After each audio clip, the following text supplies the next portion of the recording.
Hello everybody and welcome once again. Today we're going to be looking at the Philidor position.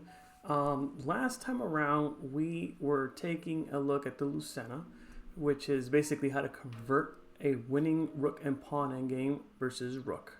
Okay, so we were looking at it from the attacking side. Today we're going to be looking at it from the defending side. How to defend the endgame when we are down a pawn. Rook versus rook and pawn. Okay, so this is the position that we want to be achieving when defending, as is called the Philidor position. Okay, and what are its main characteristics? Well, the main characteristics of the Philidor position are that the defending king is placed in front of the pawn, and then defending rook control its third rank. So here we have the defending king in front of the pawn, which is going this way. Okay, and we have the rook controlling its third rank or the sixth rank, depending from which side of the board you're looking at it. Okay, but from black's point of view, in this case, which is the defending side, it is the third rank, and this is very important. We always want to keep control of this rank, and we'll see just a little bit why. Okay, so the Philidor position is drawn for all 8 pawns, regardless of which side is to move.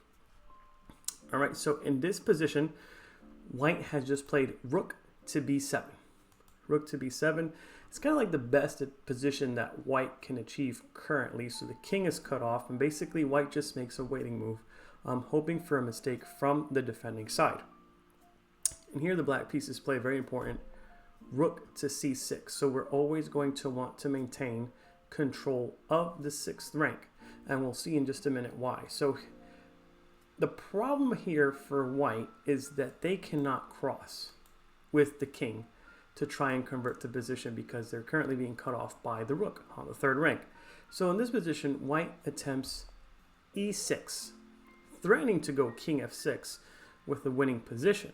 So basically, we're creating a bridge with the pawn so that now the king can step into the 6th rank. And the moment that this pawn crosses into the 6th rank, we play the very important and key move here, rook to c1 or rook to the 8th rank.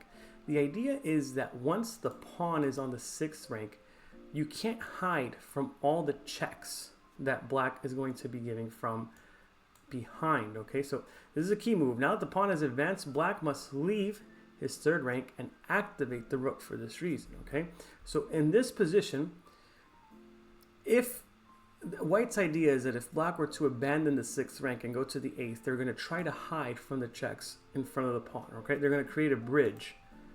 So if the checks come from behind, we're going to use the pawn to protect us from the checks. Okay, but once that this pawn crosses over into the 6th rank, that's not possible anymore. You're running out of real estate. Okay, so then black either way tries to go king f6, right?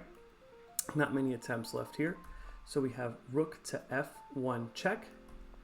Then we have king e5, rook e1 check, king d6, rook d1 check. And the position is drawn since white has no good ways of escaping all the checks.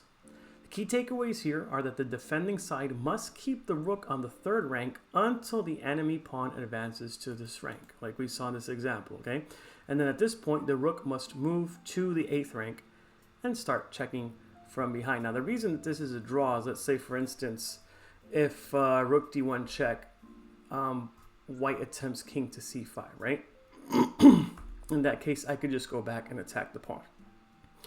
And when the king goes back to defend the pawn, we have check again. So the king can never step away too far from the pawn, because otherwise it's just going to be a draw once the rook goes back to the e file and attacks the pawn. And if you guys like this content, just make sure to go ahead and hit that like and subscribe button. I really appreciate it. It'd go a long ways for me. Thank you so much for watching, and I will catch you guys all next time.